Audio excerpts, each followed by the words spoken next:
At Arizona State University, we've made online education better, smarter, and more personalized so you can go further in your aspiring field. I decided to pursue medicine once I realized that ASU did have the online program for biological sciences. You're still required to learn the same curriculum. You're still being tested on the same content that anyone would be tested on in person. The comprehensiveness of the program prepared me so well for medical school.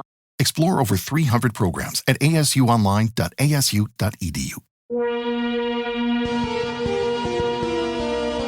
This is Wheelbearings. I'm Dan Roth. And I'm Sam Abu-Al-Samad. Happy Thanksgiving, everybody. And happy Thanksgiving to you as well, Sam. And we apologize for not getting you a show last week. I was on the road. Schedules were a little hectic. So it was a bit tough for Dan and I to get together, but we're back. We're still here. You should not apologize for doing your job. That's true. The job enables me to provide this service to you all for free. Correct. The Wheelbearings podcast has been underwritten by Navigant Research. Sam. Yeah. Navigant Research and what's your company? D50 Media. Okay. There you for go. all of your advertising needs. Yeah. Those companies pay us enough of a salary that we can afford to do nonsense like this for free. Yeah, and hopefully it's been again we eclipsed a year and we seem to still have some listeners. So let's see if we can screw that up. It seems to be a steadily increasing number. Good. Well, let's get into it then. All right. Because there's pies to make and turkey to get in the oven and stuff because it is Thanksgiving. So I hope everybody is listening to this either on their way to or their way back or, during a food coma or, whatever. But anyway, Sam, let's preface this with the cars we're driving are a very hybrid heavy lineup this week or sort of alternative propulsion. And you were driving... Yeah, actually, it looks like all four of them are hybrids this week. Yeah, you were driving sort of the Toyota selection of of hybrids. And you had the Mirai and the Highlander Hybrid, but the Mirai is really, really interesting. So why don't we start with that? Okay, so I was out in California last week, and being based in the Detroit area, we do get access to most of the cars that the manufacturers offer, but there are a few exceptions. Such as the Mirai, which is Toyota's first production fuel cell vehicle. Excuse me. And the reason why they don't send Mirais to Michigan for the press fleet is because there's somewhat of a dearth of publicly accessible hydrogen fueling stations here, as in there are none. But there are a couple of dozen in California now, and So since I was heading out to California last week for some meetings, I reached out to Toyota and said, hey, do you guys happen to have a Mirai available in the Bay Area? And they were fortunate. Fortunately, they had one in the fleet, and they loaned it to me for a couple of days. So I spent a couple of days driving around the Bay Area in a Toyota Mirai, which, if you're not familiar with the Mirai, it's a four-door sedan, and it's a little bit bigger than a Prius, and like other fuel cell vehicles, it's got a hydrogen fuel cell stack, which is a device that takes hydrogen, mixes it with oxygen, and an electrochemical reaction happens that as it combines the hydrogen and oxygen together, it produces water and electricity. And that electricity is used to feed the traction motor. So it is an electric vehicle, but without a plug. So it's technically a zero emissions vehicle, the only emission being water vapor. And the interesting little item about that, when I arrived at SFO, one of the folks, the guy delivering the car, met me there to just give me a quick walk around to the car before I took off. And on the left-hand side of the dashboard, next to the trunk release, there's a button that's labeled H2O. And I guess one of the things that the Mirai does is the water that's generated by the stack and that's produced, that's condensed from the stack as it's producing electricity, is collected in a little storage tank in the back of the car. And normally at the end of your drive, when you park the car, it will open up that storage tank and just dump the water on the ground, no problem. But if you happen to be the owner of a Mirai and you park it in a garage and you don't want to have a puddle in your garage every time you park the car, they give you the option of this extra H2O button that you can press, and it'll open up the drain and release the water, so you can pull into your driveway or even in the street, release the water, and then pull into your garage so you don't get a puddle in your garage. So interesting little. Well, I mean that's very comprehensive thinking. Oh yeah, absolutely. I mean, Toyota right now, I would certainly, along with Honda and Daimler, in terms of automotive fuel cell technology, I mean they're definitely the global leaders right now. And Hyundai too. I mean, Hyundai's been doing a lot of work with fuel cells. So it's interesting concept, and this is, one of the first, truly, designed from the ground up hydrogen fuel cell vehicles. So there's 2 hydrogen storage tanks in the back under the trunk and the rear seat, and then the fuel cell stack sits under the front seats, and then in the front you have the drive motor and the power electronics. So it's a front drive car, and for the most part, I mean, you get into the Mirai, and if you've ever driven a Prius in the last 10 years, you'll probably feel right at home in the Mirai. Very similar kind of look and feel. You've got the strip, across the center of the dashboard, the top center of the dashboard with the most of the gauges. Same little shifter that you find in the Prius, where you little stubby shifter that sticks up out of the middle of the center stack. Push it over to the left and down to get drive, and left and up to get reverse. So it'll be very familiar to anybody that's driven a Prius recently. And it pretty much drives like a previous generation Prius. Not exciting, but it actually probably, I'd say it drives better dynamically. It's better than a Prius, and it's certainly quicker. It's got quite a bit more power from the electric motor than any Prius, including the Prius Prime, has. So it's pretty easy to spin the front wheels with the Mirai. The trunk it's big enough, for like probably three carry-on bags. It's not huge because the hydrogen storage tank does intrude a little bit into it, but it's perfectly usable, and it's usable as an all-around daily driver. And aside from the fact that you have to go to different fueling stations to fill it up, it's a pretty normal experience. I mean, there's nothing terribly, science fiction-y or earth-shattering about it. And even fueling it up is pretty straightforward. There's a hydrogen filling station a couple of minutes from the hotel I was staying at in Santa Clara, and even though the tank was still pretty much full, I went ahead and went over there just to try out the experience. And it's pretty similar to filling up, any regular gas or diesel car, except when you take the hose off and you stick it on, there's a fitting, you open up the fuel filler door and there's a fitting there. You put the hose on and then you just pull a lever and it clamps on there because, it's filling the hydrogen, compressed hydrogen at 10,000 PSI. So, they want to clamp it pretty tight to make sure it doesn't come off and leak.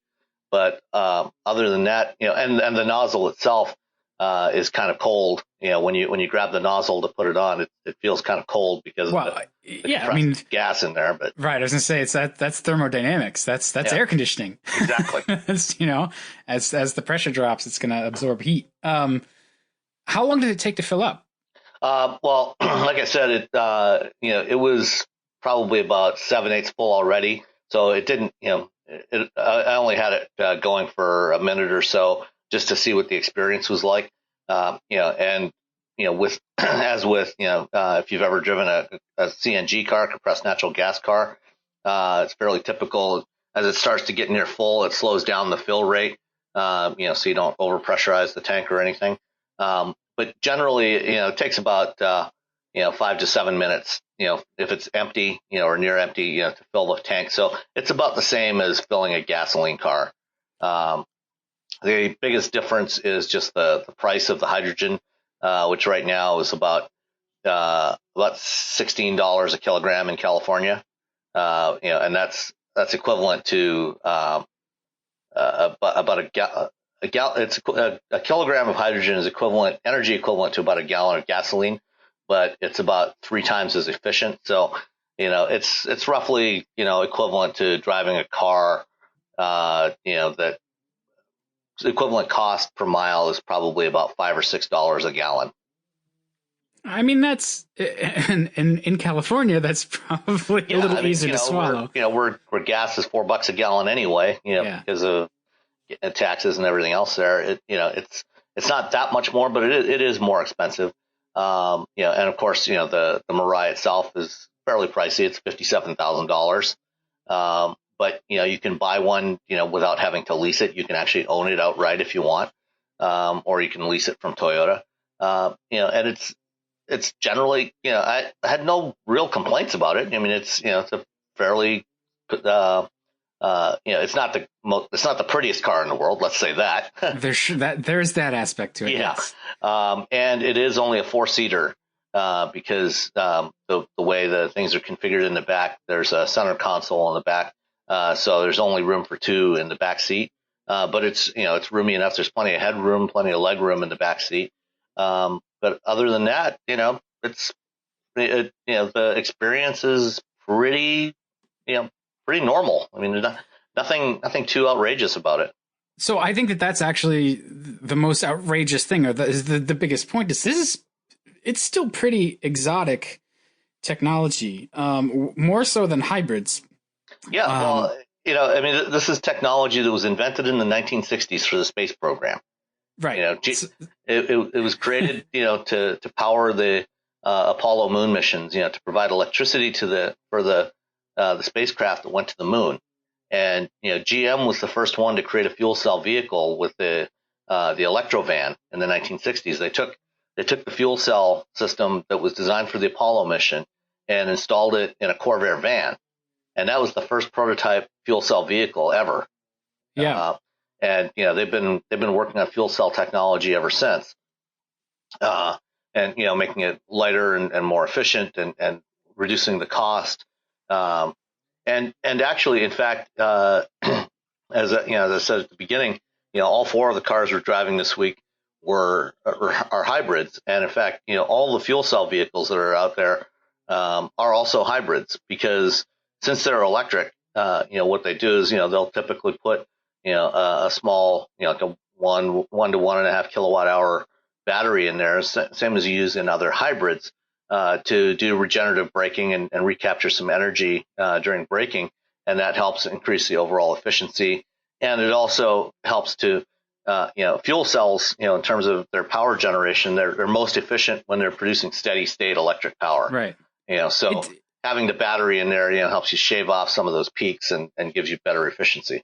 Yeah, I mean, it's the best way I think of it is a fuel cell vehicle is sort of like you've got a plug-in hybrid, or just it's an electric car that you have a power generation source, right? So that's what a hybrid is. You're generating the electricity on board instead of getting it from the grid. Right. It's like you have a really long extension cord. Yeah. And a battery is essentially a capacitor, and capacitors are used to like you said, to sort of condition, to smooth out those peaks and valleys.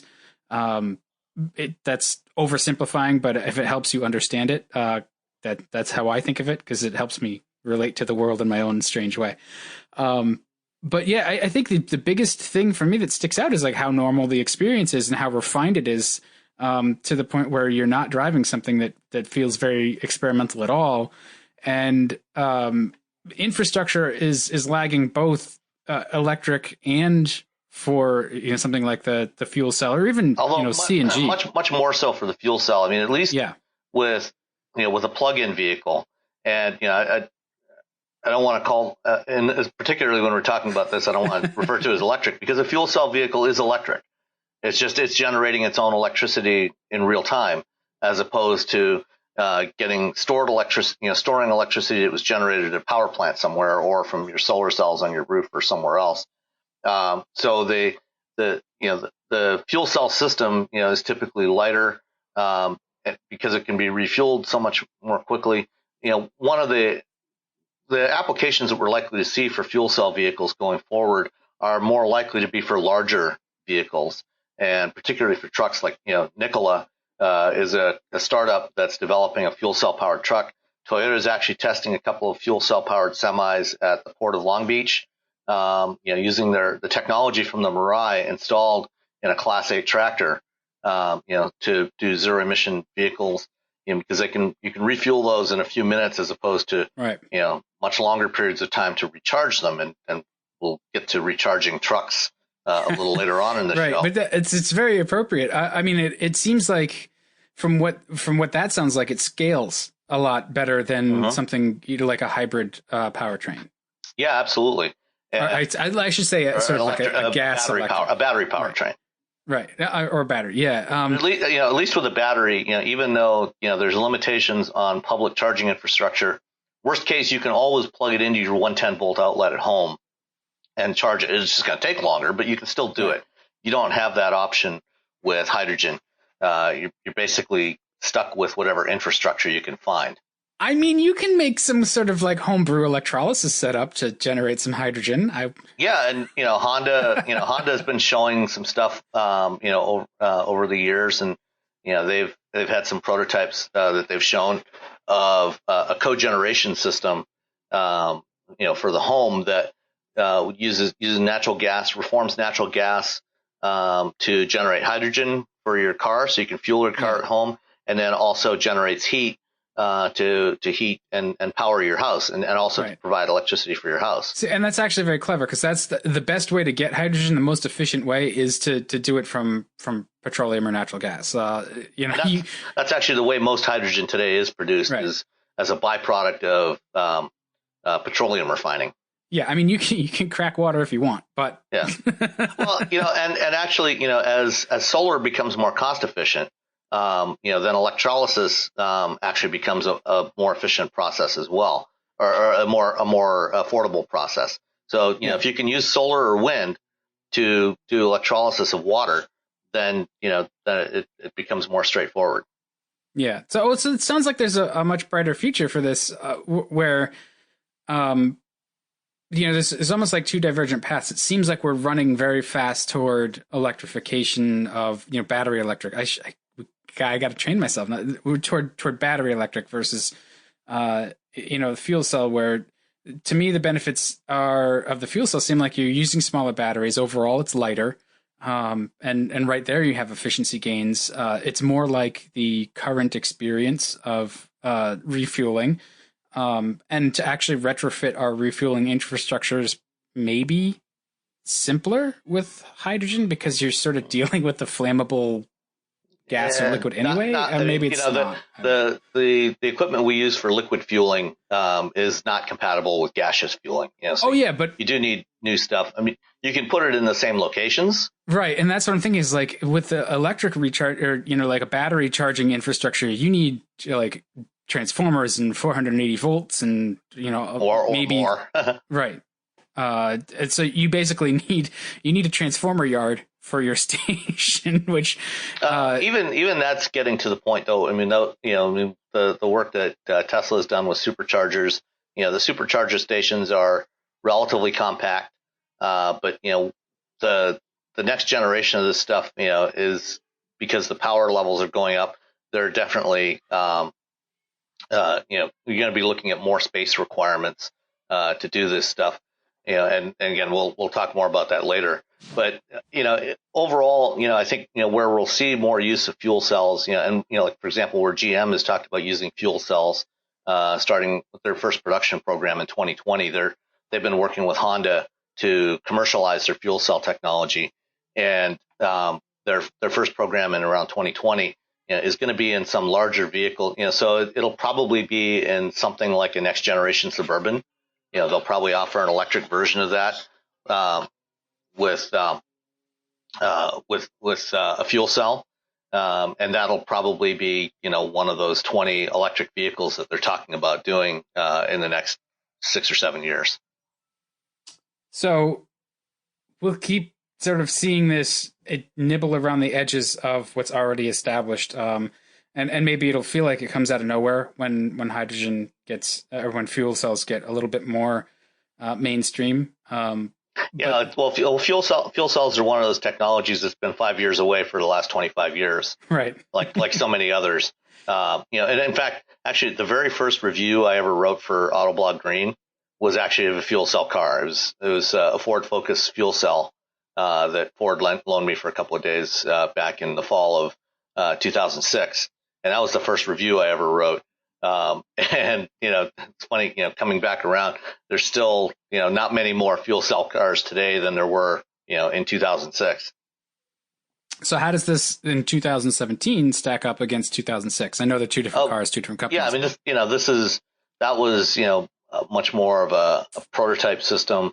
This is much closer to a mass producible system in terms of cost. It's packaged much better than the Focus was. It's got a lot more room inside, more cargo space. I mean, the Focus basically used up its entire trunk, for the hydrogen storage. And this one's got about more than twice as much range as that Focus did. You can go over 300 miles with a Mirai. So yeah, it's a very different situation. They've come a long way, but they've still got a long way to go. Yeah, well, California's their guinea pig. That's fine. We'll see what they can work out. California and the Northeast.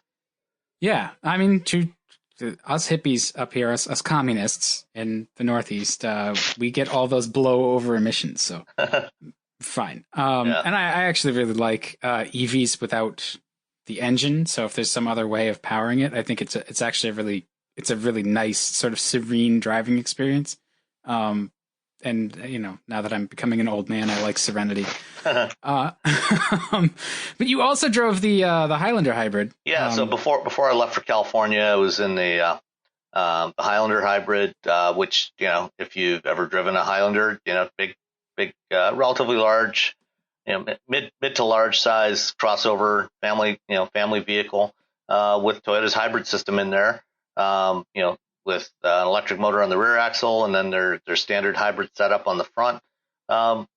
Pretty uneventful, it's basic, drives pretty much like any other Highlander, except gets better fuel economy. Got about 24 miles per gallon over the week I drove it, and relatively pleasant. Nothing too exciting. It's not quite as dynamic as some of the other current crop of larger crossovers, the Honda Pilot, or some of its other competitors, but it does fine. It's nothing to get worked up about, but it's the typical, it's the classic Toyota. It's a decent value.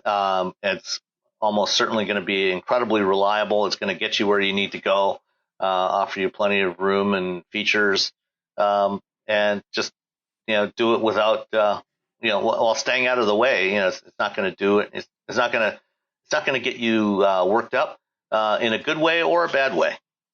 So do you think that sort of ennui that you're expressing is their goal? Because I mean, it seems like an insult, but then the fact that it's got so much sort of packed into it and it just works. You just get in, you press the button, and you go. It's impressive. It's the reality of the marketplace. The reality is that most people out there really don't care much about what they drive. They just want to get decent value for their money. They want to know that the money that they're paying every month, to Toyota Credit or whoever the financing arm is going to get them a vehicle that meets their needs, that's going to get them and their families to work and to school and wherever else they need to go, whenever they need to go.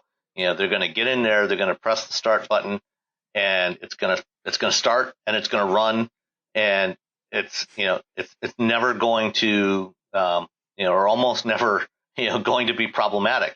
They're not going to be worried about seals that don't seal out the rain, or seats that flop around. The fit and finish is going to be good.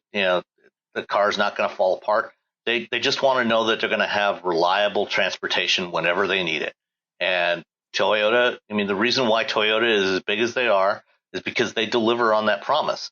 I mean, they have some more exciting products too, but vehicles like the Highlander and most Camrys, are not they don't fall into that category, and that's not most customers don't care about that. That's not where they're looking for their excitement. They want reliable, affordable transportation, and if that need includes more cargo space, more room for people than a Camry can offer, the Highlander does a fantastic job of doing it. And the current generation Highlander, I think, is actually quite a good looking vehicle. I think it's definitely the best looking Highlander ever. Because they made it look like a Grand Cherokee. Yeah, well, largely, but I mean, even the way they did the grille, I mean, Toyota's been moving, in recent years to this larger trapezoidal grille, and I think on the previous generation Camry, it kind of looked out of place. But on the Highlander, I think it actually works. It works with the, it doesn't look overblown on that vehicle, and I think it's a sharp looking vehicle, and it does what it needs to do, and that's something that companies like Tesla are going to have to learn if you're going to compete in the mainstream marketplace. You can be as sexy as you want, but if you can't meet the basic functionality needs of a customer and do it reliably, that they're going to walk away and go somewhere else. I have so much to say about some of those basic functionality needs this week. It's just, but it's a very good point. And it's funny, somebody I work with struck up a conversation with me about, have you heard of Lucid? And I was like, yeah, it's interesting and it's impressive to a degree, but all of that super fancy stuff, I mean, there's nobody who's successfully pushed down market with EVs and with technology as well as Toyota has. Like when Toyota sets its mind to it, they bring it to the masses. They do very hard things and they make it look easy. And so we can say that the cars are not exciting, but making hard stuff look easy is actually really hard. When taking hard stuff and struggling with it, that's a sign that you're not succeeding. That it takes a lot more effort to do it right than it does to just be out there first and make it look sexy. For Toyota to achieve what they have, to make it really seamless, to make the ownership experience really seamless. You get into a Highlander hybrid or a Camry hybrid or any number of other, the Prius is kind of an outlier. It has retained its inherent weirdness, as Toyotas go. But all of their other hybrids, you drive them and you don't even think about the fact that they're hybrids, except that they get better fuel efficiency than competing vehicles. You just get in and drive. You don't even have to think about it as something different. That's the sort of thing that sticks out, though, is like 24 miles to the gallon out of a vehicle the size of the Highlander. That's pretty good. Uh-huh. It's not great though. Like I don't know how happy I'd be with that. Yeah. I mean, I guess I'm better than the like 18, 19 combined I get out of the Jeep most of the time. So that's 6 miles to the gallon better. If you think about, if you look at it from the perspective of fuel consumption versus MPG, and this is a whole other conversation we can get into some other time. But at the lower end of the scale, the lower your MPG to start with, every additional mile per gallon that you get at the lower end of the scale means you're actually saving more fuel in terms of how many gallons you're using for every 100 miles you drive. As you start to get into the mid 30s and beyond for fuel economy, those incremental improvements in miles per gallon actually save you very little fuel. So, and we'll talk about this another time. But if you're going from 18 to 24, it makes a much bigger difference than going from 34 to 40 or 40 to 50. So you'll actually have much bigger savings. So if you need a bigger vehicle like the Highlander, a hybrid like that would make a lot more sense. All right, that's fair. I'm sold. And so we could I was gonna say we could stay on the Toyota lineup for a little bit longer. Last week I had a Prius Prime. Hey, hold on for just a minute. You gotta go choke the dog. No. Well, there's a car being delivered. My wife's gonna go answer the door. Okay. All right. So go ahead, pick up with Prius Prime. Okay. So the Prius Prime, I confessed on Twitter that I actually liked it because I think I have a pretty good track record of not really liking the Prius. It's really hard to knock the Prius Prime. It does everything it's supposed to do exceptionally well, and does everything that cars do exceptionally well. It's just it delivers on every expectation. It's fuel efficient. It gets 50 mpg or better. I found it was actually really best in an EV mode where it's quiet and punchy, and you don't have the buzz of the engine starting and running and shutting off and all that kind of stuff. It's roomy. It does have that plug-in capacity, which is nice, and it has really smart uses of technology. You can precondition the interior, you can schedule charging, you can switch the EV mode on and off so that you're not locked into eating up your battery capacity on the first however many miles of your highway trip. You can shut it off and run it as a hybrid in that state where it's going to be pretty efficient. Or in town, you can choose where you want to consume that electrical engine energy. And the past criticisms I've had of the Prius, where it's like soft and kind of floppy, the new TGNA platform, the last time I drove it, it felt really good, and it's good. It's solid. It rides well. It handles well. It's a good car. It's hard to complain, and I think it looks better than the regular Prius. Well, on that last point, I wouldn't necessarily, but then again, I don't particularly like any variant from a design perspective of the current generation Prius, the regular or the Prime. I think for me, they skew a little too much towards the weird. I mean, they look futuristic, but not necessarily in a good way to my eye. But hey, I mean, design is a matter of individual perspective and taste. So yeah, I agree. I mean, I think that they're part of the Prius special sauce is that it looks weird. And so maybe they went a little bit too far in that direction. It's this week I just got yesterday a Hyundai Ioniq, which is a lot more conservative looking. So I want to contrast that. I haven't spent enough time with it, so we'll talk about it next time. But yeah, it's a little strange. I've kind of gotten used to it. I can't say that I hate it, but it's it's a little weird looking for sure. And in terms of things I didn't like about it, Prius ergonomics are weird. They got switches sort of tucked around. I looked for like a day and a half before I found the seat heater switches. So tucked way up under the dash. The shifter, you talked about it a little bit, where it's over and up and over and down.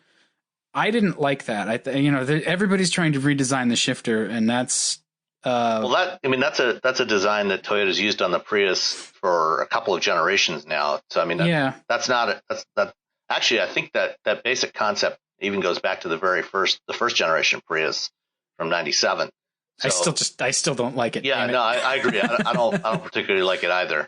But it is what it is. Yeah, it is. The seats are okay, but they're uncomfortable for longer rides, and part of that is probably just you got to design a seat for a particular cost and a variety of body types, and I didn't find it super comfortable. And the biggest thing that I really did not like was the screen interface. When it's in day mode, you can see the screen refresh rate out of your peripheral vision. It flickers, so you put it in night mode and it doesn't flicker. And it's just too much reliance on a touch screen where there's no buttons. I agree totally. It's slow. It's confusing. It's just not good. Too much stuff is in there, from HVAC to radio to just stuff that you need and stuff that you need to not be distracted to use. So, Yeah. I have a little more to say about that. Yes. Yeah, we will come back to that topic in a few minutes. Yeah. The other vehicle. Suffice to say that, would you agree that touchscreens don't belong in cars, period? Yes.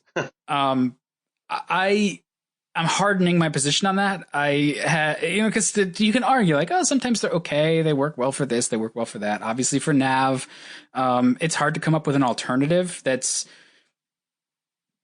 different. That's better, I guess. You can come up with stuff that's different, but you're inputting information into a device. How are you going to do that? So the touchscreen is kind of a natural fit for that. I don't have a solution for it, but I really don't like this current way of doing it. And that actually brings me to the next car, the XC60, Volvo XC60 T8, which is just really well done. So you've come around to Casey Liss's philosophy that census is a good thing? No. The overall car is a good thing. Okay. It's a gorgeous design inside and out. The materials are good. The build quality is good. It's the first Volvo I can remember of my own or a press car that didn't have some piece of interior trim buzzing. Really? Yeah. Must be something about the Northeast, because I've never had that problem in a Volvo. Oh, man. I remember chasing buzzes in my Volvos, even my S60s. The first one we had was like maybe 2.5 years old, and just the trim would rub against the door panel and it would vibrate. And yeah, anyway. The XC60 it's great overall, and it's a symbol of a resurgent Volvo. It's the right size. It's priced very well. It's beautiful. It's comfortable for the most part. And the T8 with the hybrid, it's a strong powertrain. It moves with authority. I got about 400 horsepower. No, and I got 22 miles to the gallon, which is again like not as good as I would have expected, but understanding that they have one engine now, and my previous experience with Volvos was that the Turbo 5 or the Twin Turbo 6, powerful but thirsty. Did you plug it in? I didn't plug this one in. Okay. So I didn't get a chance to do that. My time with it was a little short. I wanted to. I didn't get to it. I did plug the Prius in, which was actually really cool. I liked a lot of those features, and I'm sure that the Volvo has most of that same kind of stuff implemented, where you can precondition the interior and you can schedule charging, and plugging it in gives you the benefit of running off the battery. You can get about 14, 15 miles. Well, maybe a little more on the XC60 because it's a little smaller and lighter, but about 14 or 15 miles of electric driving range out of the battery in that one, which is just pretty. I mean, it's less. It's about half of what you get from the Prius. Yeah, but it's bigger. Yeah, so much bigger. Oh yeah.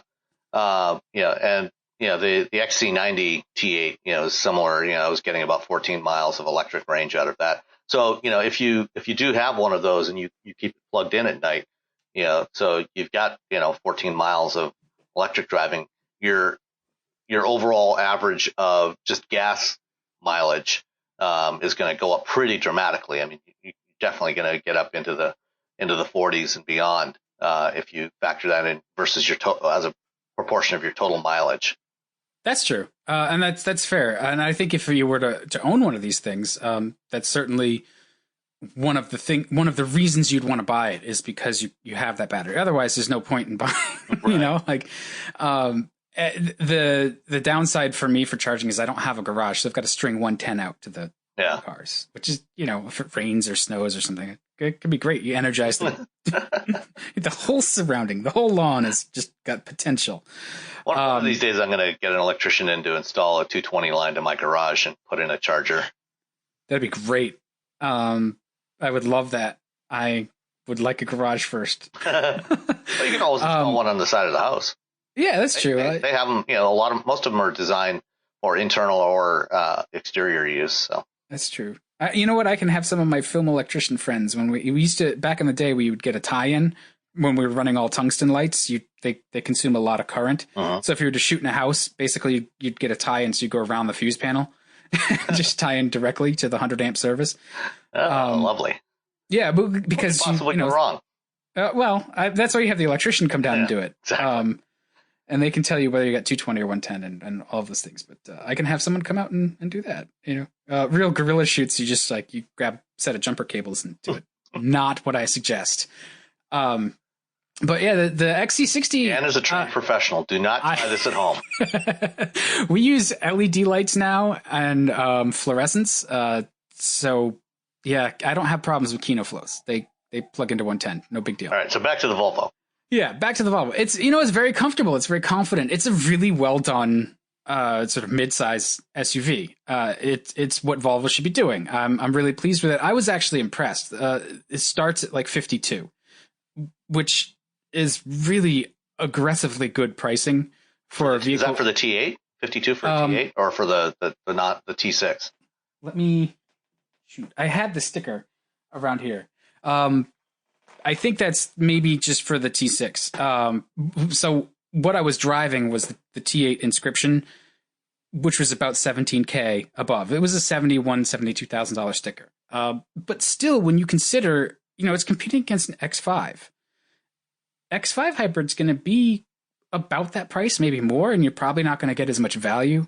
Also, because of Volvo's style, you're kind of getting into competition with Range Rover, Land Rover as well, just because it's got that kind of look and cachet. They've actually done a lot to reinvigorate the Volvo brand with the XC90 and now the XC60. I think that those came as a shock to the luxury buyer in a good way. So actually, I'm looking at it right now, looking at the build and price, and the XC60 hybrid, the Momentum package, which is the base version, starts at 52.9. Yeah. And then the R design, which is the sportier version, goes to 56.2 and then 56.7 for the Inscription. Right. So Inscription at 56.7 is a fantastic deal. Yeah. That's a really good price for this vehicle.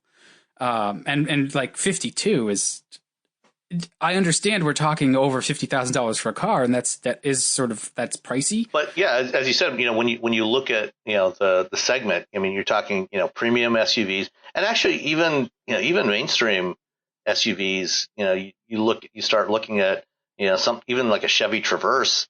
Mm-hmm. You're still nicely equipped. You're still looking well into the 40,000s for something like that. So 53 grand. For the plug-in hybrid version, 41 is the starting price for the base XC60. So that's actually a pretty good deal. Yeah, that was one of the things that really stood out to me was they are priced very aggressively against the market. My criticisms, my criticisms aside, it's just a very good vehicle. And so I was pleased to have spent some time with it. The ride and handling I prefer over the larger XC90 because I think it's a little smaller, a little tighter. Uh-huh. The engine note, that engine is fantastic for what it is. It's a small 2-liter 4-cylinder, and it kicks out 300 horsepower because it's turbocharged and supercharged, and it's very, very responsive and linear, and I'm always impressed by it. The one thing I found was that ambience wise, it's a little growly. You get used to it, but that's kind of a small critique. My larger criticisms are the seats. And this is probably just also one of those things like my body shape or whatever, but the head restraints are unmovable and very far forward, very aggressive. Which forces me into a weird posture. And I've complained about it in other cars. And the problem here is that it can't be adjusted. So for me, it's a complete, total deal breaker. And my S60 was like that as well. And I tried living with it there. So what that meant was you had some weird seat back angle that was actually too far leaned back for overall comfort. And it's a shame because for decades, Volvo had some of the best seats in the business for sort of long haul driving. They were properly supportive and ergonomically or anatomically correct and just very good seats. And I feel like that whiplash protection feature of the head restraint is actually doing them a disservice because I would not buy that car because of that seat design. and other manufacturers have kind of solved it. You know, that the 5 Series I just had came with wonderful 20-way adjustable seats that also had ridiculous head restraints. I mean, those actually had a pyrotechnic charge in them to make sure that they caught your head if you got hit. But you could adjust the top of the seat that would articulate backward. So something like that might be worthwhile for Volvo to consider. Because I found it, again, like you wind up weird, like with your shoulders hunched, if you're not the right shape to fit. Yeah, I mean, otherwise they're wonderful. The massage function was great. I told somebody about it. He's like, "Oh, I'd fall asleep." I was like, "No, it keeps you awake." Yeah, it does. I know on the Mercedes, last couple of Mercedes I drove, they had massaging seats, and on a long road trip, those are a huge help. And it sounds so first world, like heated steering wheel, heated massaging seats. But you know what? If you're driving to or fro Thanksgiving and it's been a long drive, let me tell you, you would pay big money for massaging seats. Yeah, I mean, when you think about the stress of all the other things that happen around the holidays, having those kinds of features, if you can afford it, it is nice to have. I thought they were fantastic, and they had a lot of you could set the intensity and stuff. It was just really good. And so it's a great family vehicle for long drives. It's good. It's a hybrid plug-in, so it's efficient around town. And the other thing too is, at least for now, depending on what happens with whatever tax legislation the Congress ends up doing, you can still get a $5,000 tax credit when you buy one of these. So so 72 becomes 67. Yeah, that's not bad. So you mentioned Casey Liss, and we had him on a couple weeks ago and talked about the Sensus system in his XC90. So, like the Prius Prime, that's the biggest downfall of the XC60. He pointed out correctly that the system is very slow when first starting up. Like really, really slow, to the point where it was pretty infuriating, because you can be driving a mile or more, depending on what you're doing, before it actually becomes responsive. And I find that completely unacceptable. The tech should be fully ready to go within seconds. And maybe that's just my opinion. I know it has to go through like a power on self test and a boot up cycle and all that stuff, but it would be a lot more expensive if it were fully ready to go in seconds. But I feel it's a huge distraction, and so it's, I don't know, maybe it's just me, but I don't find it acceptable to have to wait for that kind of stuff to just work. Yeah, and from there, why don't we transition into one of the topics you had on the list, which Alex Roy on Twitter the other day posted a couple of pictures. The interior of the Tesla Model 3 and the new Aston Martin Vantage, and captioned it, if one of these is right, the other must be wrong. And I haven't read through the whole thread, and I haven't had a chance to talk to Alex in the last couple of days, but I'm pretty sure that his perspective is that the Tesla is the one that's right and the Aston is wrong. And I could not more wholeheartedly disagree with that. Even though there's a lot of buttons and switches in the Aston, I think the Tesla approach of putting everything into the touchscreen is absolutely wrong. As long as we still have to be actually driving these cars, someday, when we do actually, ride around in autonomous mobility fleets and, nobody's actually, controlling the vehicle, that's fine. Put all the touchscreens you want in that. But for the time being, basic functional controls should not be buried in a touchscreen menu ever, period. Yeah. That Twitter thread evolved. It got large to the point where, last night it actually wound up a discussion over shifter interfaces.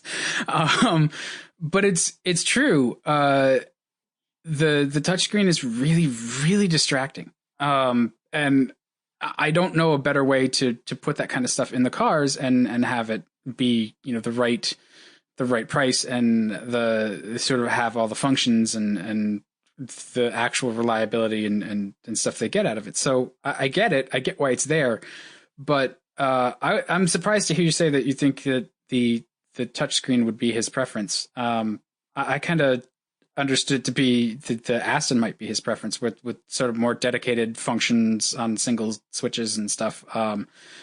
That's certainly my preference. Is I want aircraft style standardized controls, because we're seeing a lot of different automakers try different stuff, and that leads to a lot of confusion. And the confusion, it bites in the worst possible scenarios. When you're trying to make a 3-point turn on a busy street and they've reconfigured the shifter, like the shifter in the XC90, for example, you have to press it twice to get it to engage, because it's going through neutral every time, but it's not a single motion. You have to press it, if you're going from reverse to drive, it's back down to neutral, and then you got to press it back down again to get into drive. And it's just this, like, you have to relearn behavior. And when you're in a high stress situation, you kind of revert to your lizard brain. Yep.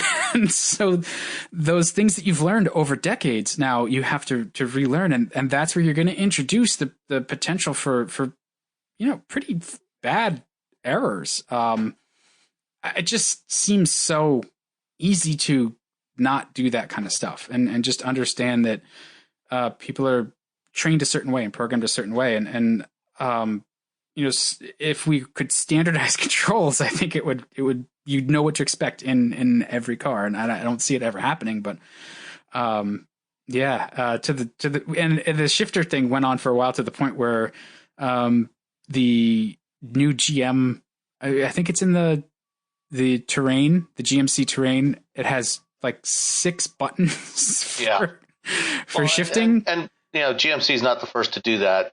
Lincoln started doing that when they launched the current generation MKZ back in 2012. Yeah, and that system's bad. Yeah, it is. I agree. It's not good. Yeah. And the GMC one is even weird. Like, it takes up the space of a radio. It's down at the bottom of the center stack, and there's, park and reverse, neutral, drive, and then plus, minus, and low range. They're all on individual switches, and they're laid out horizontally. It just seems horribly confusing to me, although people who have used it say it's not bad.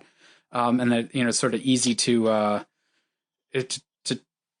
crap on it, while, we have these competing priorities of packaging versus sort of convention. And, they're finding ways to change that. So, because like a shifter stock is not physically connected to the transmission any longer. There's no need for it. And it does eat up a lot of room. And, people want space for their phones, their stuff, more tech, But we do need some standardized interfaces for how those work, so that it's consistent from one car to another. I mean, in the past, with with automatic transmissions, with the Prindle, the park, reverse, neutral, drive, low, right. Those were, somewhat standardized, because they were mechanical linkages. Well, they also, they wound up being how much you could tweak it, Yeah. They wound up being standardized. That's actually covered in Unsafe at Any Speed. So back in 1965, it sort of gives you a little bit of the history about why we wound up with the Prindle. Other automakers had implemented it different ways. And, some of them, you pass through drive first to get to reverse or something like that. It just led to confusion and to accidents. So it wound up being that way for a reason.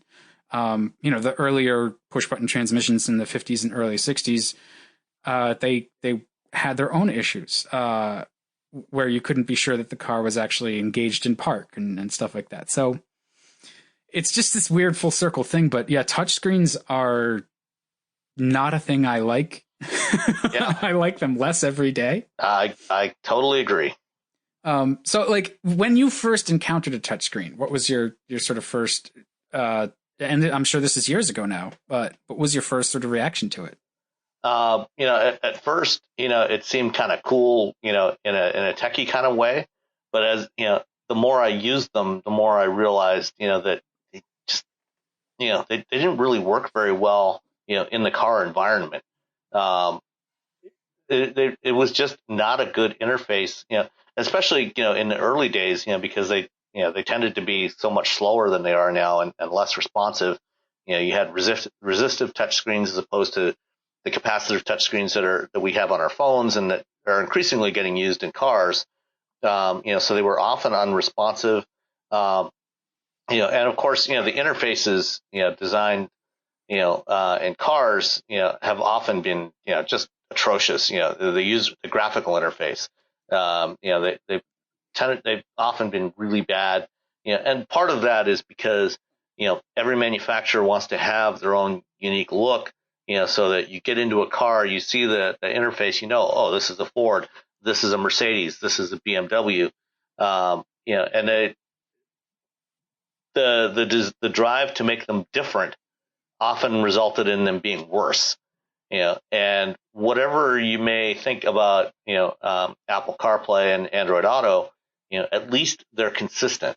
Right. And in fact, the nice thing about them, is that those two companies have, because of their level of control over the interface, even though you have the ability to use multiple different types of media apps, for example, if you can listen to Spotify or Apple Music or Google Play Music or, Pandora, regardless of which one you select, you get the same player interface. So it's consistent across the board.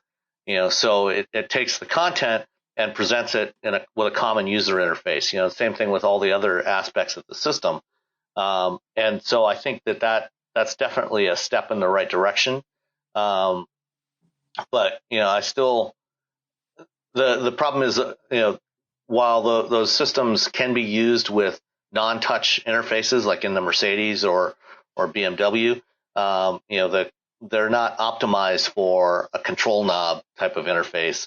So they work, but perhaps actually, not as well.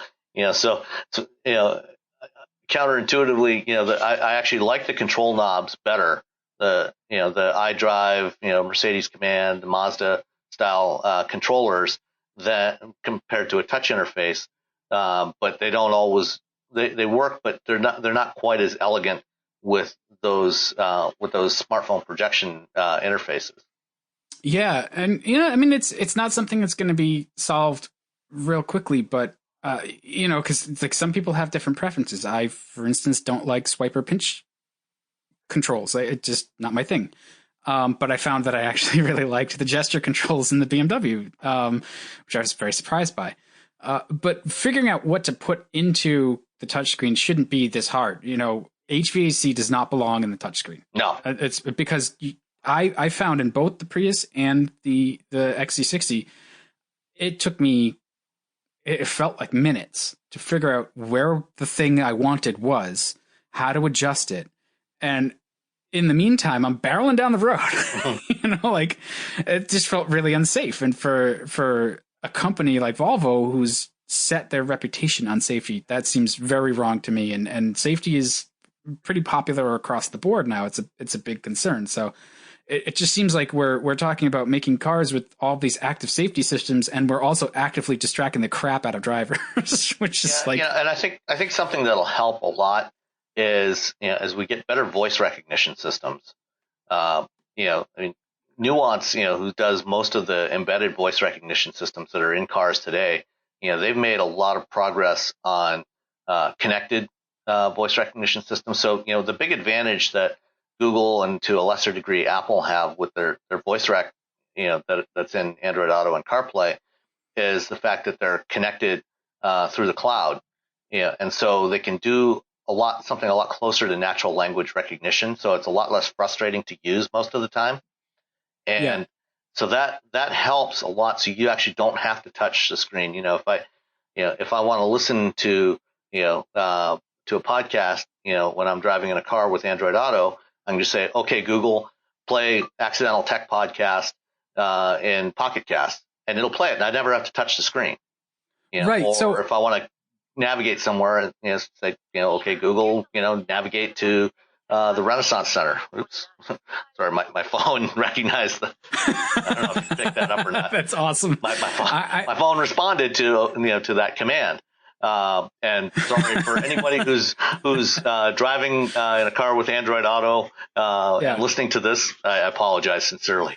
Well, the same thing happened to me. I had the chance to try out the Garmin Speak, and I was actually on the phone talking about it with my wife as we both commuted to our jobs. And I was like, "Yeah, it's interesting." And you say, "Alexa, do this thing," and I didn't realize, or that what I was doing, and it's like I see the thing start spinning, and it's like, what would you like me to do?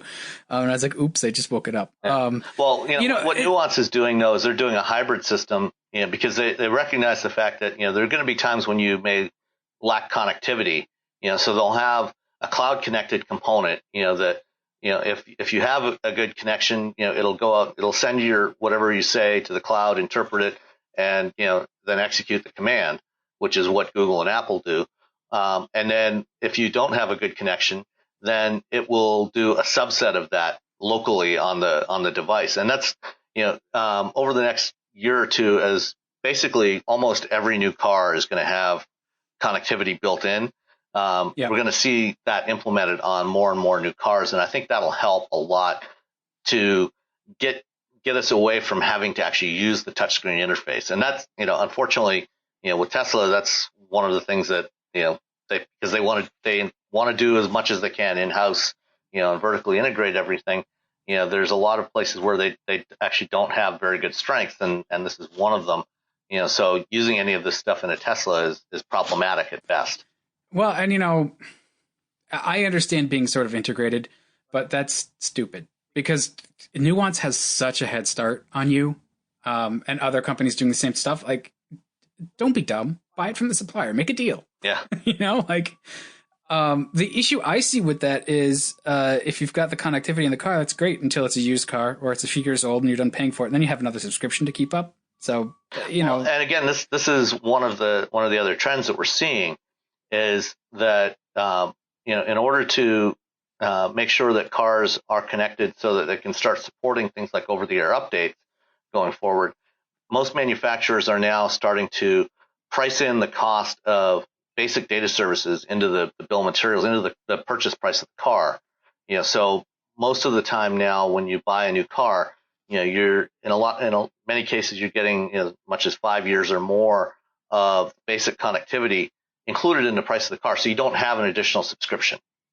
And I think what they're going to end up doing is they're going to maintain that, going forward. They're probably going to extend it beyond the 5 years and basically just make it for the life of the car, so that they have that connection, so they can do the OTA updates, but that'll also enable some of these other connectivity features. Yeah, that's something to watch because that's going to come to a head at a certain point. Especially with the average car being 12 years old now. Mm-hmm. That an automaker is going to keep you connected to their connectivity for 12 years. Well, and that's a single purchase. That's where mobility as a service comes in, and that's one of the reasons why I think most people are never going to have the opportunity to actually buy an autonomous car, because they need to keep them connected in order to support them, and the only way that you can fund that, if customers don't want to pay for subscription services, monthly subscriptions for things like for their connectivity, because they're already paying for their phone and all these other things. The one way to do that is by offering the vehicles as part of a mobility service that you pay on demand, and then that funds the ongoing development and updates of software and everything else in the vehicle. I mean, that's fair. It's interesting. You mentioned Tesla, so we should move on to our weekly Tesla trash talk. Well, it's almost weekly.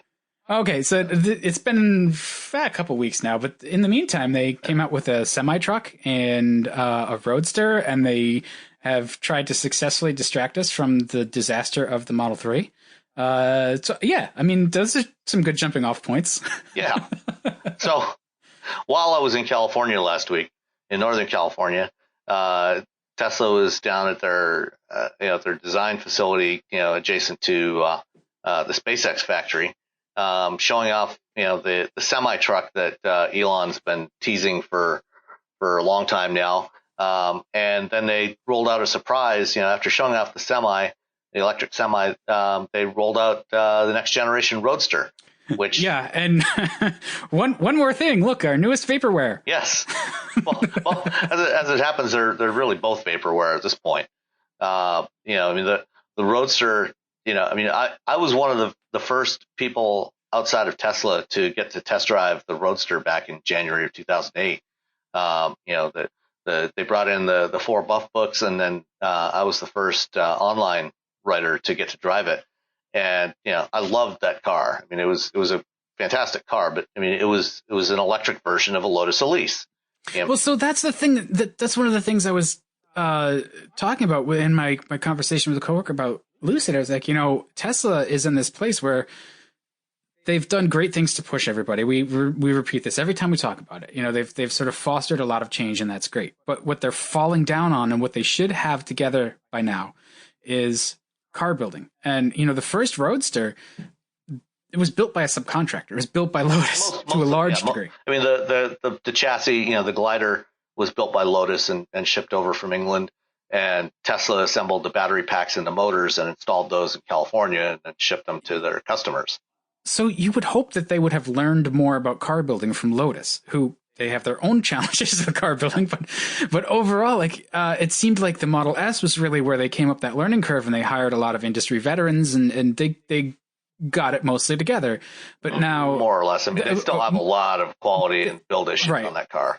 Sure, they have a ways to go, but track day pillars and things like that.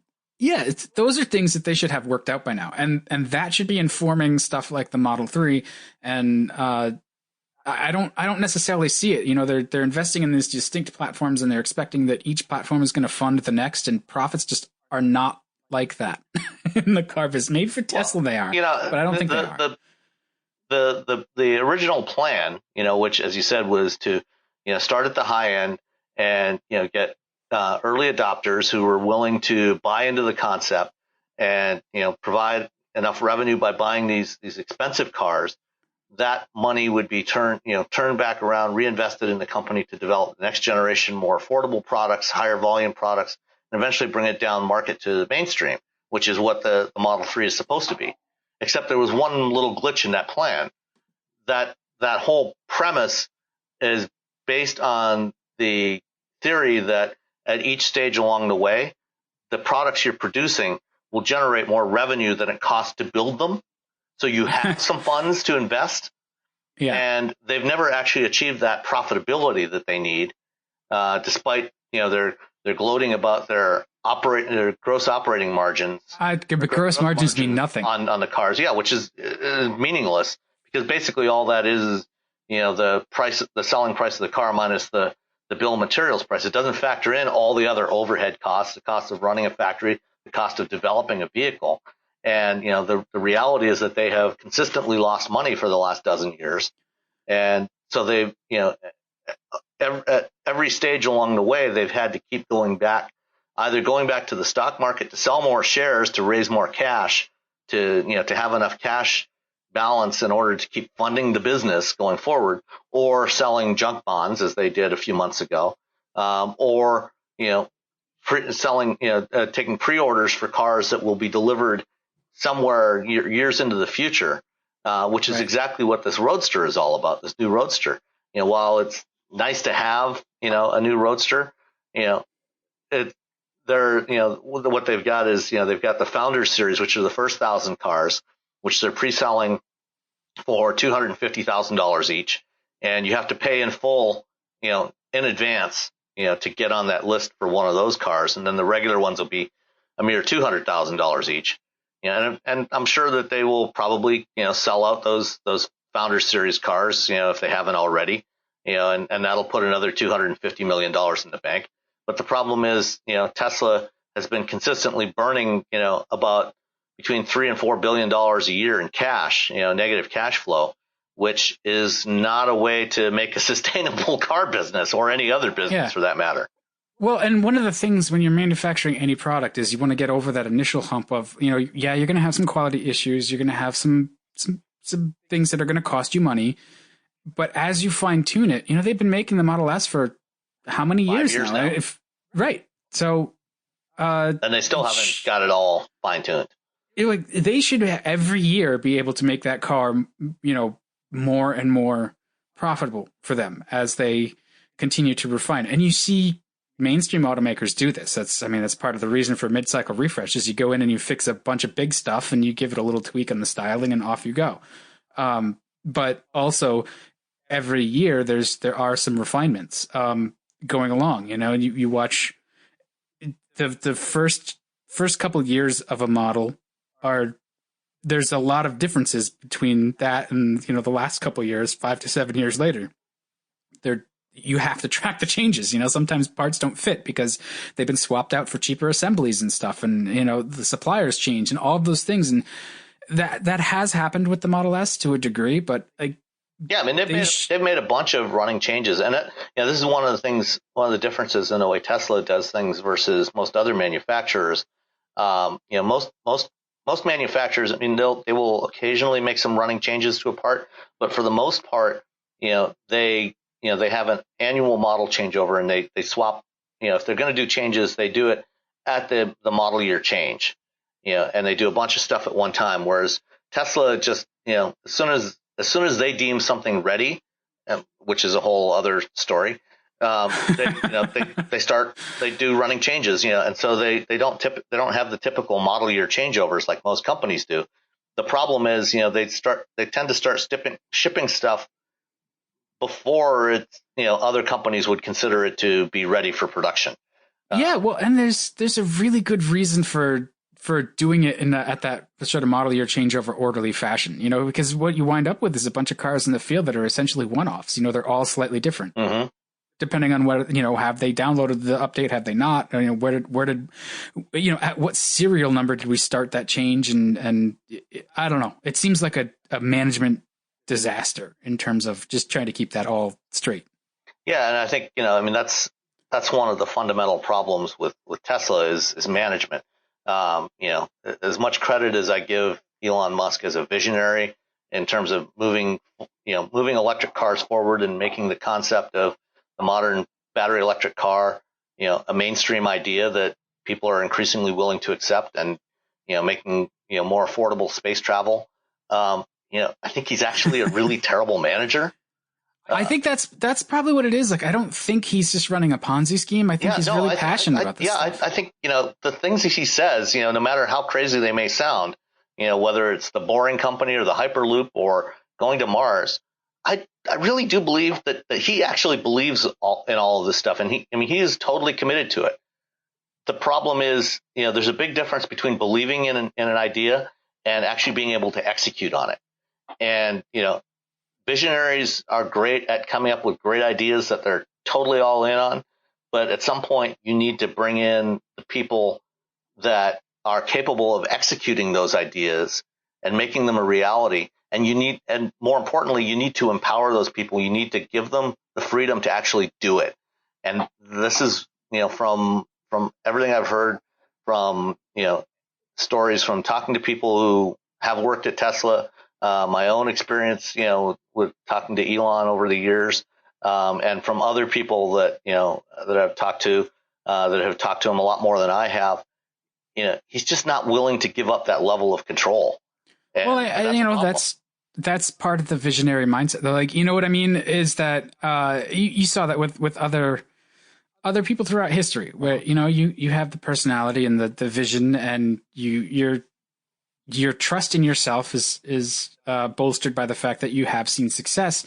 So it is hard often for those visionary people to be, good managers. I mean, you saw it with like GM, right? Billy Durant. Yeah. Well, and even Elon himself, earlier in his career in the 90s, his first couple of companies that he started, I think it was PayPal. Well, before PayPal, there was the first one.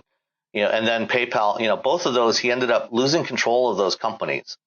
And that was all, he hated that. He hated the fact that he lost control of those companies.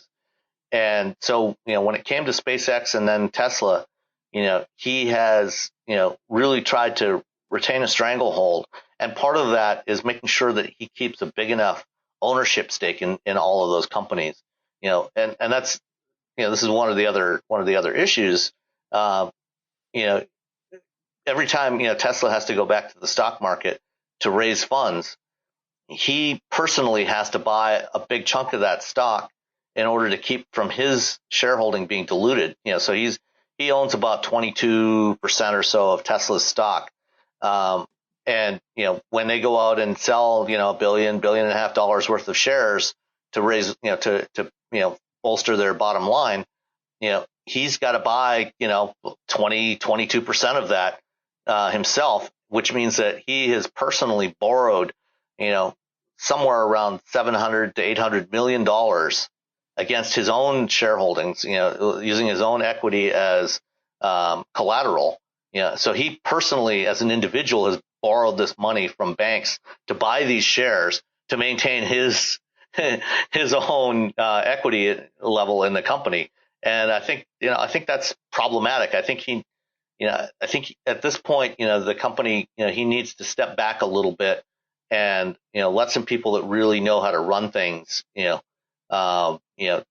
care of the execution part and just focus on ideas, and, hopefully, ideas like the Semi, I think are, and also the Roadster, I think are somewhat problematic because I think, the Roadster, okay, fine, goes from 0 to 60 in 1.9 seconds now, goes 250 miles an hour. Yeah. Who gives a damn? Okay, we've proven that an electric car can go as fast or can accelerate as faster than anything else on the road. And I think, the Roadster is just as irrelevant as a Bugatti Veyron, or, frankly, a Corvette ZR1. These multi-million-dollar cars, and granted, the Roadster is nowhere near as expensive as a Bugatti or a McLaren P1 or a Porsche 918. But they're all equally irrelevant. You're not really proving anything with the technology anymore. You're shaving off, fractions of a second off the acceleration times. It just doesn't matter. Because you can't use it anywhere. Right. You could do it once, first of all, and then it's going to freak out. You don't go drag racing with these cars. And that's not what they're for. I don't know. It just, to me, it feels like they've been around long enough now.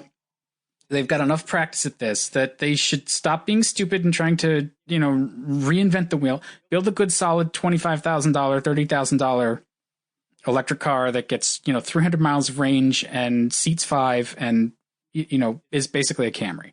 That was the promise of the Model 3.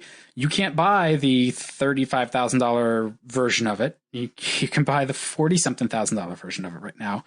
And I don't think it has the range. I think it's got build quality issues that they should know how to do better now. And it seems like there's, again, just management is a nightmare of, do they actually have production lines up and running? They're shipping cars that are not complete and completing them at their destination, which seems like, that's software industry design, ship, test nonsense. That shouldn't happen with a car. And they're going to get their clock cleaned by more established manufacturers that car making is hard and they know how to do it. And also the electric stuff is something, it's an engineering challenge, and they have very good engineers, and a lot of them, and they have money to put into it, that they're not, making panicked stock sales to sort of float the company in a kind of a Ponzi scheme. So, I mean, there's structural challenges with the Tesla business that shouldn't be there. They have an opportunity with their Semi, but they're not. And Jonathan Ramsey actually did a really great write-up for Autoblog. That was a great article that he did. Jonathan was one of our former colleagues at Autoblog, and he spent, he became a truck driver earlier this year, I guess for a book he was. He is such an international man of mystery. Yeah, I'll say. But I got information out of his article that I didn't get from Tesla when they introduced the Semi, and everybody thinks that they've introduced a Semi that's going to run, coast to coast, and that's not what the Tesla Semi is good for. It's just the wrong kind of technology for that use. But for port work or for intercity lines, it's great. But it almost seems like Cummins recently announced, right? It seems like they didn't actually go out and drive trucks or talk to truck drivers, because a lot of the basic stuff that a truck driver is concerned with seems like very much like our concerns about touchscreens. Like, this is the way it is. We think this is revolutionary, and you're just going to live with it. And the trucks are going to be expensive. They won't be using fuel in one sense, but they're going to use electricity. And how, are you going to charge it? And how long is that going to take?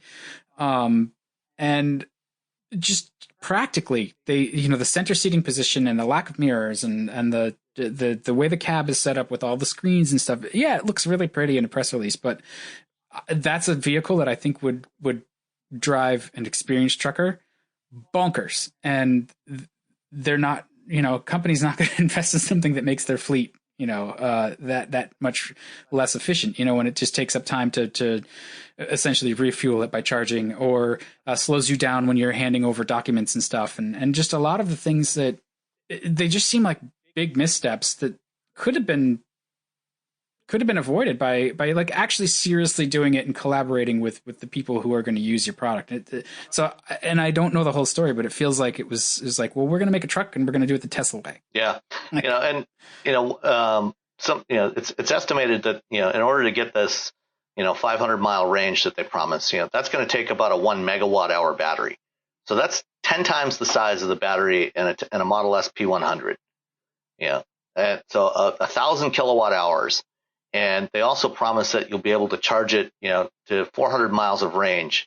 So that's going to be 80% charge in 30 minutes from these new mega chargers that they're promising.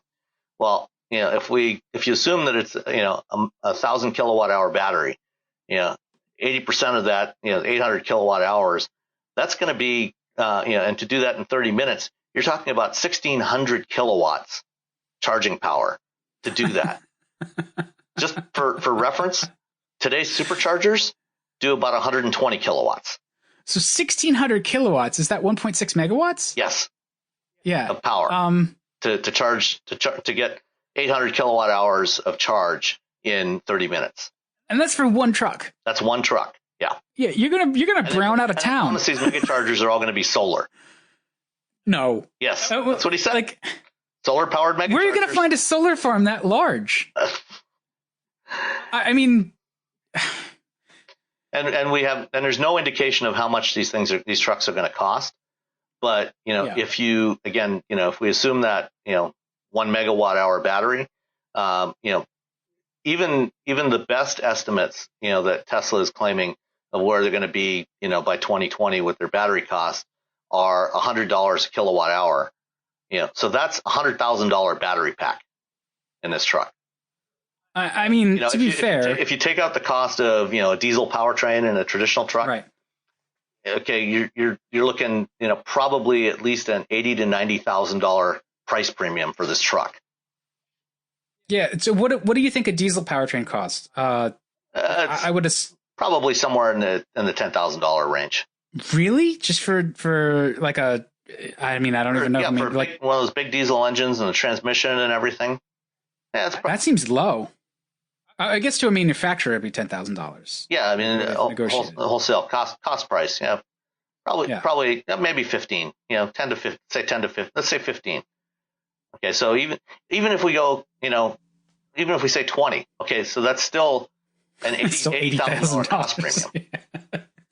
And you're going to need some massive power electronics in this thing, to put that kind of power through. And that's true. That's a lot of money too, so, the incremental cost is probably, for the electric truck versus a diesel truck is probably going to be somewhere in the $100,000 range.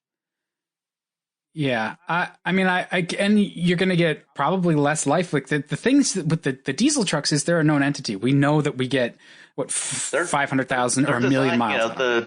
The truck engine manufacturers design those engines to run 1 million miles.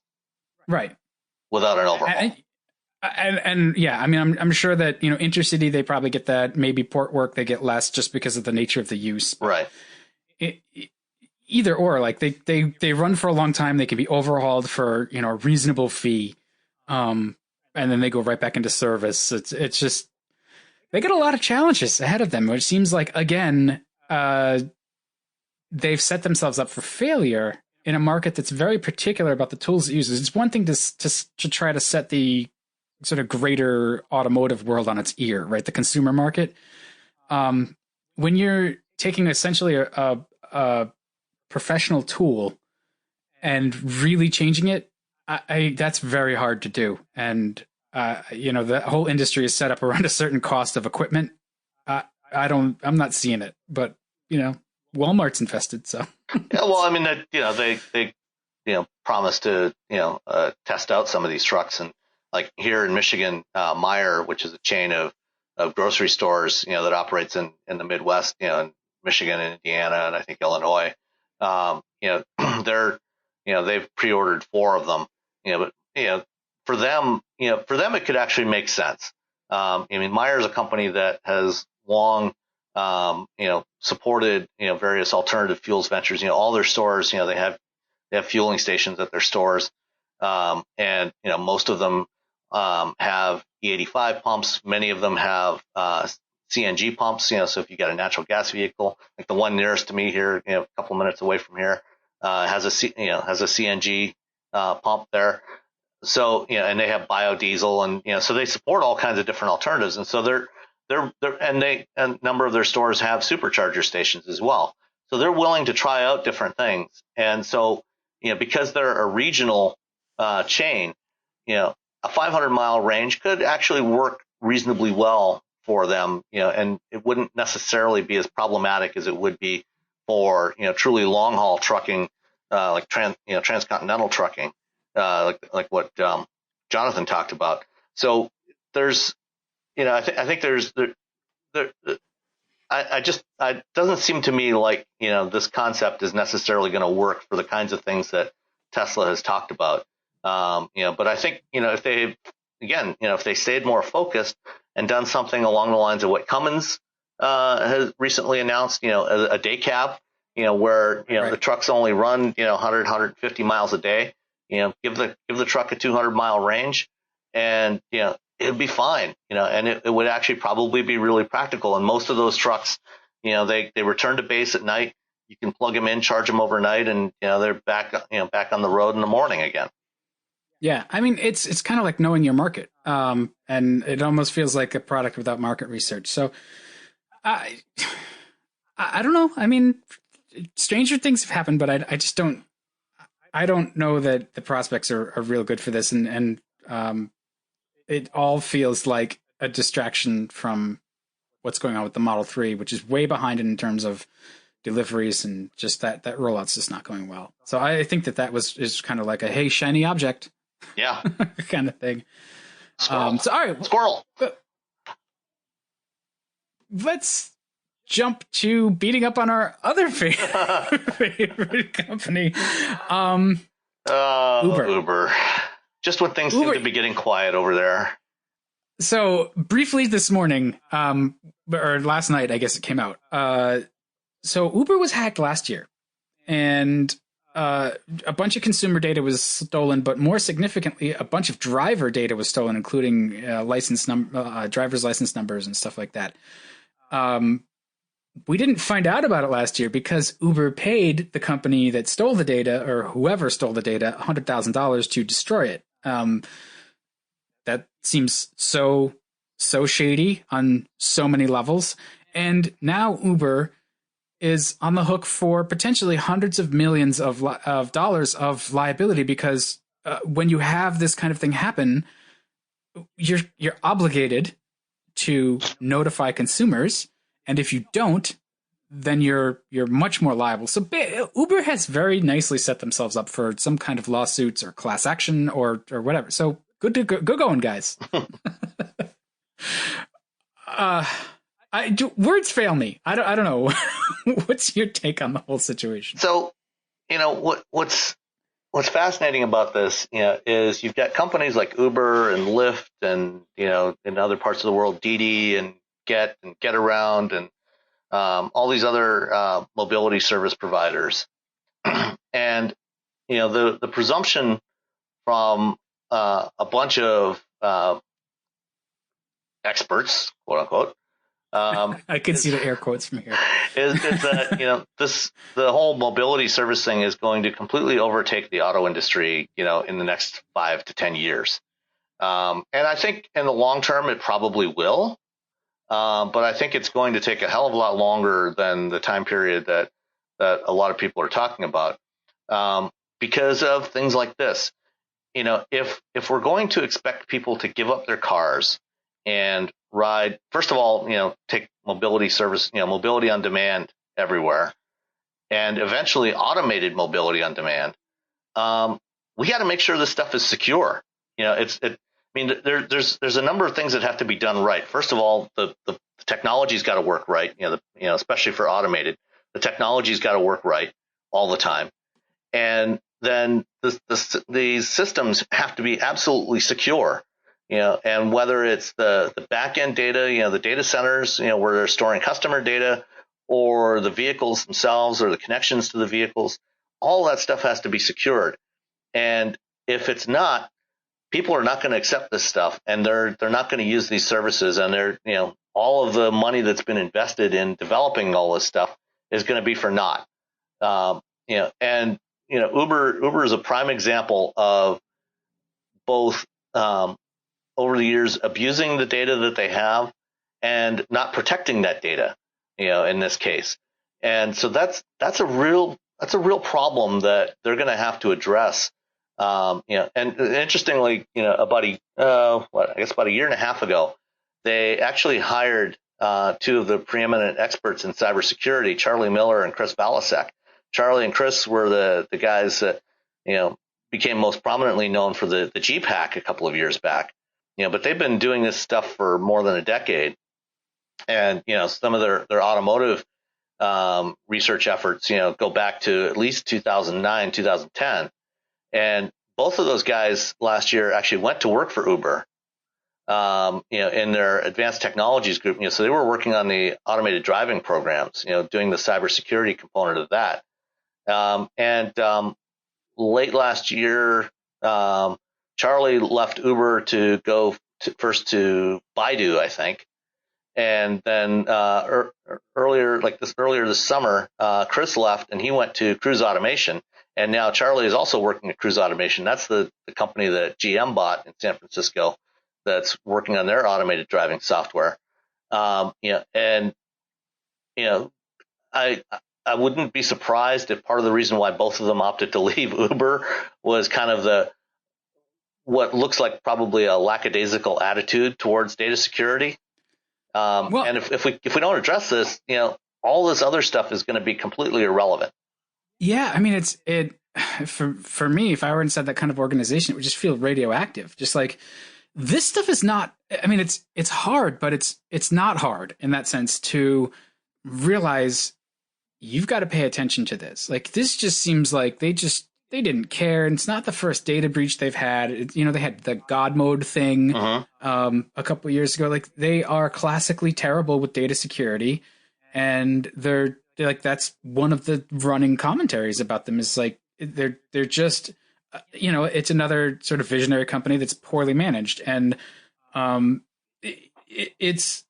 it's not going to end well for them if they can't just make sweeping changes and get this stuff under control. I mean, I can't imagine why, your new CEO comes in and doesn't go through that stuff with a fine-tooth comb. So I'm sort of holding the new management and new leadership of Uber accountable for this in a way, because, for it to come out now and just the excuse be like, well, we didn't know. I don't know, man. You took over a thing that and a thing with a long history of this kind of nonsense that should have been one of the first things you looked at.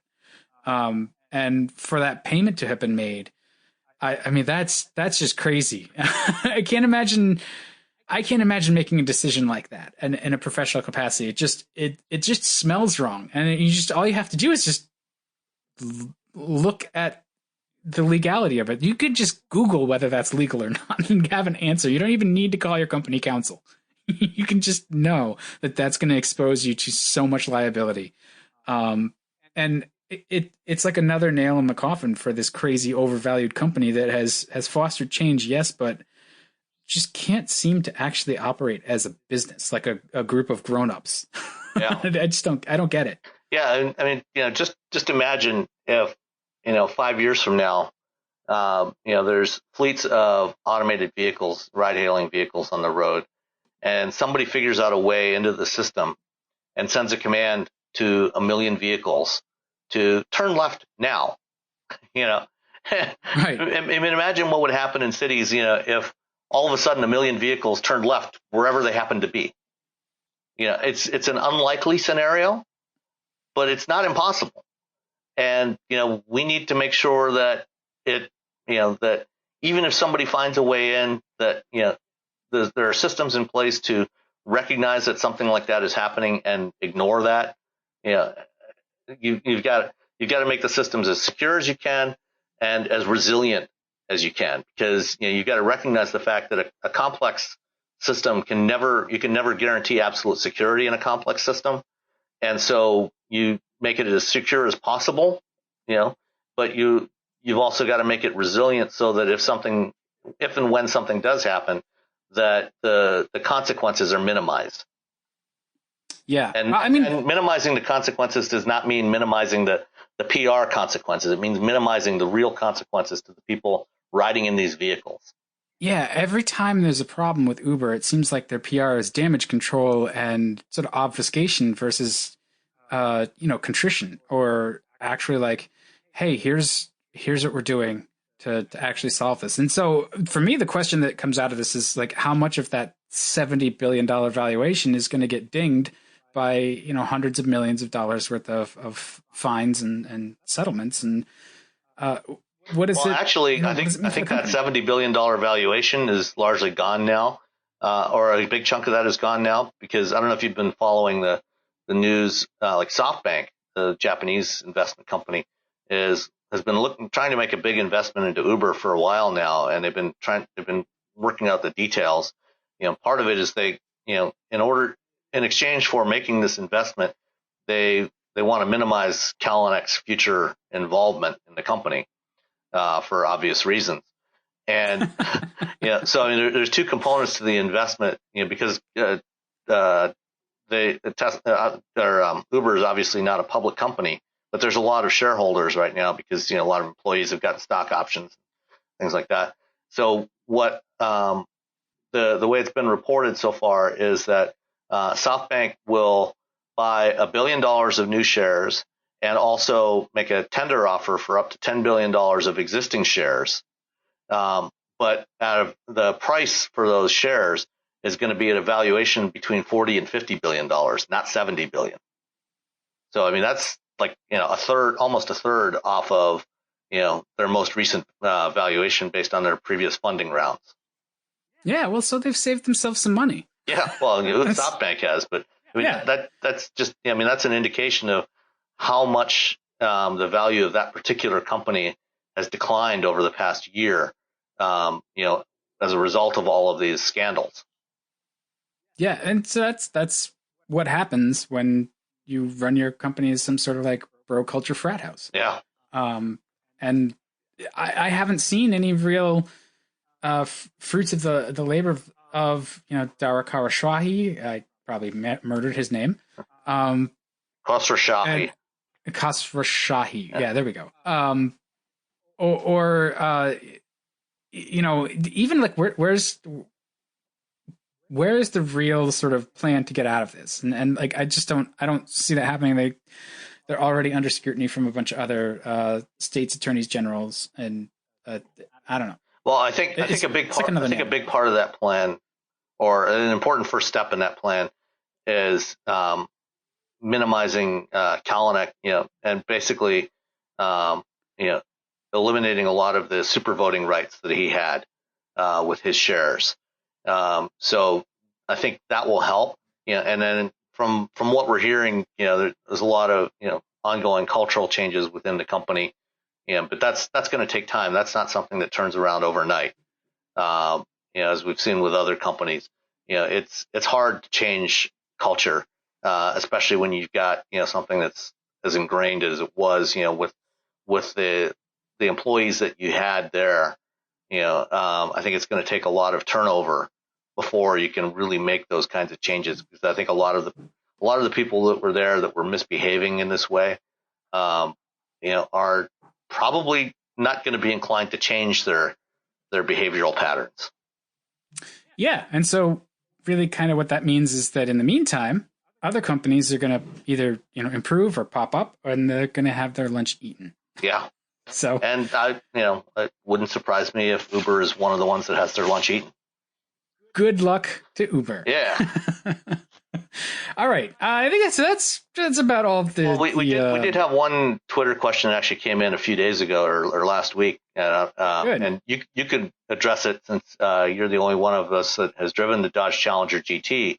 Let's see. First of all, from Sam, Dodge, and not me, by the way. 2018 Dodge Challenger GT, yes or no? And if yes, pitch black or white knuckle? Yes, white knuckle. All right, there you go. Oh, wait a minute though. They all probably have black interiors, don't they? Because like white with tan or gray, that's pretty good. You know what? Just buy what you want, but I like it in white. Okay. So there. That's a good car. There's the verdict from Dan. White Challenger GT, it's a go. Yeah, to make your own personal vanishing point. All right.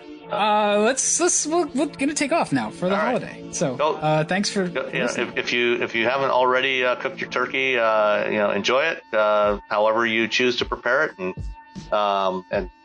stay away from the Black Friday sales. It's never a good deal. Yeah, listen to back episodes of the podcast instead. Absolutely, and email all your friends and call all your friends and tell them to listen to. Yes, absolutely. All right, hey, thanks for listening. We'll catch everybody next time. All right, bye.